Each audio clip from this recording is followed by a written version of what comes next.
Recién lo anunció Fernando Pearson, vamos a hablar de la justicia, vamos a hablar de esta suerte de democratización que se ha planteado en las principales esferas del Poder Ejecutivo Nacional. Nos acompaña el doctor Alejandro Slokar, gracias por venir a El Sub y Baja. Gracias a ustedes por la invitación. Doctor, la primera pregunta es, bueno, primero, esto viene ya del año pasado, con el tema de justicia legítima, ¿no? Que fue como la primera impronta. Nace como una reacción a muchos fallos que tenían que ver con estas cautelares en la aplicación de ley de medios, ¿o estoy equivocado? Hay un disparador que motiva el primer documento que aparece publicado allí por el mes de diciembre, cual es un comunicado que había sido emitido desde el portal periodístico de la Corte, en donde se exhortaba al Poder Ejecutivo de la Nación a que no interfiera y que respete la independencia de poderes.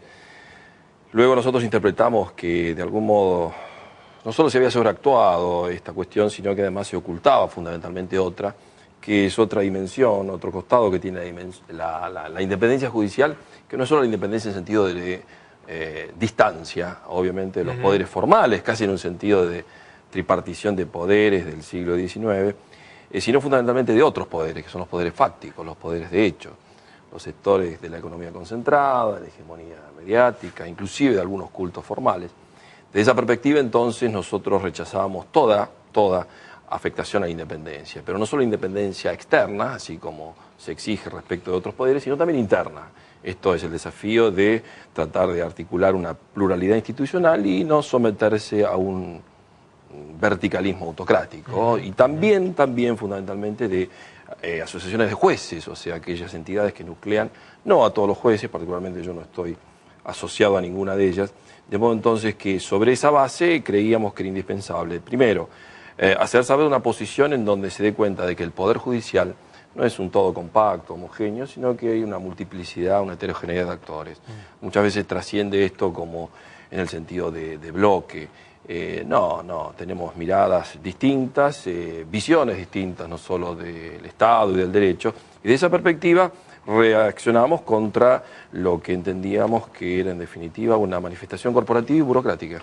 Bueno, ahora digo, en cuanto a que esto se haya manifestado por ahí, terminamos necesitando de un disparador como fue la ley de medios para que esto se lograra, ¿no? Incluso que puertas adentro haya como una autocrítica del Poder Judicial, ¿no? O por lo menos que la opinión pública en general pueda entender mucho más de qué pasa adentro de este poder de la democracia. Algo de eso incluso planteó la propia presidenta Cristina Fernández de Kirchner. ¿Ustedes están de acuerdo con esto de la democratización, de que los magistrados sean elegidos por parte de la ciudadanía, el tema de que ya no haya nombramientos en una suerte de seguidilla familiar, la cuestión de las ganancias, son todos esos puntos, ¿no? ¿O alguno más probablemente también? Sí, fundamentalmente hay una serie de anuncios, o sea, anticipos que hizo la presidenta en la Asamblea Legislativa. De algún modo, en relación casi secante o tangente con esos anuncios, nosotros unas 48 horas antes nos habíamos dado cita en la Biblioteca Nacional en un número de más de 1 millar de personas, en donde desde un debate abierto, sobre todo con la integración de la sociedad, de sectores comunitarios, se puso en cuestión esto que es definitivamente, como lo anticipabas, una profunda autocrítica de nuestra parte y, por cierto, el sometimiento a rendición de cuentas en relación a la sociedad civil. Y en ese orden, muchas de las cuestiones que aparecían planteadas giraban en torno a esos desafíos, que entendemos que definitivamente deben traducirse en cuestiones equivalentes a lo que es la representatividad, de dotar de cuotas de legitimidad mucho más importante a un poder de Estado, pero también de un contenido casi republicano. Esto es, la rendición de cuentas y la transparencia, más la publicidad de los actos de gobierno, es un valor indispensable en toda democracia. Y es así como se organiza el Estado. Si uno repasa el artículo 1 de la Constitución, dice que la Nación Argentina se organiza, se da la forma representativa y republicana. En ese orden, hoy tuvimos un encuentro, nos hicimos presentes a invitación del propio Ministerio de Justicia, en intercambio de ideas. Hoy mismo una reunión también masiva, ¿no? En diálogo. Procuradora, Carbó, sí, un conjunto de jueces en donde fuimos a interiorizarnos acerca de cuáles son las ideas en tránsito. Yo no conozco, honestamente, el formato institucional con el que van a contar esos proyectos de ley. Sí me atrevo a decir en términos personales cuál es mi convicción respecto de algo de los anticipos. Yo creo que fundamentalmente como poder del Estado, yo me siento parte y honroso de constituir, ser integrante del Poder Judicial, de los 17 años que hago esto.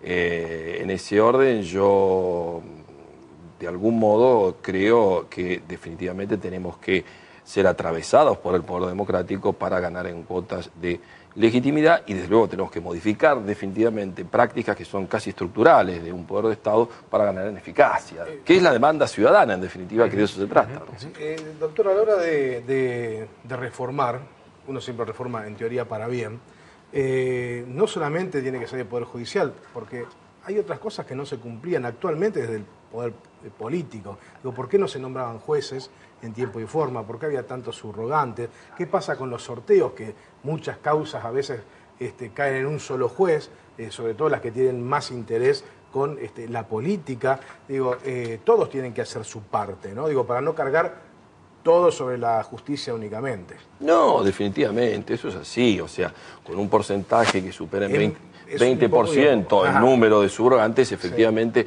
hay una necesidad de coberturas efectivas de vacantes.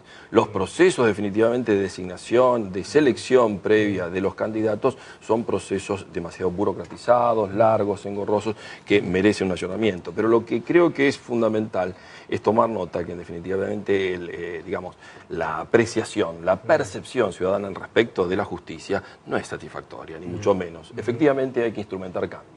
Luego, los cambios que se conocen, desde mi punto de vista, son definitivamente favorables. Habrá que conocer propuestas de otros sectores políticos. Claro. ¿Y cuál sería un cambio que rápidamente podría ser percibido por la sociedad? Y para mí el pago de impuestos a las ganancias, claro, definitivamente. O sea, es un privilegio. La Corte Suprema tiene que definirlo. Y bueno, se entendió el discurso presidencial, ¿no? Está en manos de la Corte, porque fue la Corte en la anterior integración, desde el año 96, una famosa acordada 20, que se autoeximió a ellos y a todo el resto del judicial del pago de impuestos a las ganancias.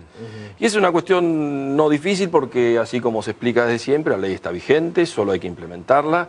En el caso hay un fundamento muy fuerte en favor del reconocimiento del pago, cuál es que antes que ser juez somos ciudadanos, y luego como ciudadanos formamos parte de un contrato, y el contrato nos habilita en términos de participar en la sociedad democrática, pero para contribuir también con las cargas que eso supone. Cierto que no tiene una incidencia importante respecto del quantum, respecto del monto, pero sí que tiene un valor simbólico indispensable, cuál es el de colocarnos dentro del pacto social. Ahora, un argumento que desde siempre se esboza es aquel de la afectación a la remuneración por intangibilidad, que está protegida constitucionalmente. Habrá que encontrar la forma, desde el punto de vista contable, de manera de no traducir eso en una afectación, desde luego, en la independencia que reúne el juez. Pero eso no nos puede eximir de ningún modo, ni mucho menos del pago de este impuesto, ni ningún otro, porque bajo ese mismo argumento me tendría que devolver el IVA en cada vaso de agua que yo compro. Exacto. Hoy, digo, esto tiende a irse modificando en un mediano y largo plazo. Digo, me parece que un gesto y algo importante que podría hacerse rápidamente es el tema del impuesto a las ganancias, ¿no? Que creo también que sería un gesto prima fase, digamos, ¿no? Más allá de la forma en que se instrumente. Digo, va a ir en mediano y largo plazo todos estos cambios para que sean instrumentados. Y en algún sentido, me parece que es una buena noticia. Lo digo y lo planteo en cuanto a que no sea apuntalado por la coyuntura los cambios que se vayan a producir en la justicia. Porque el temor también es que hoy por hoy el poder político termine de alguna manera marcándole la cancha al Poder Judicial. Y en todo caso, que estas nuevas herramientas permitan que el Poder Judicial pueda tener su propia impronta y generar, digamos, la nueva forma en que se termina constituyendo, ¿no?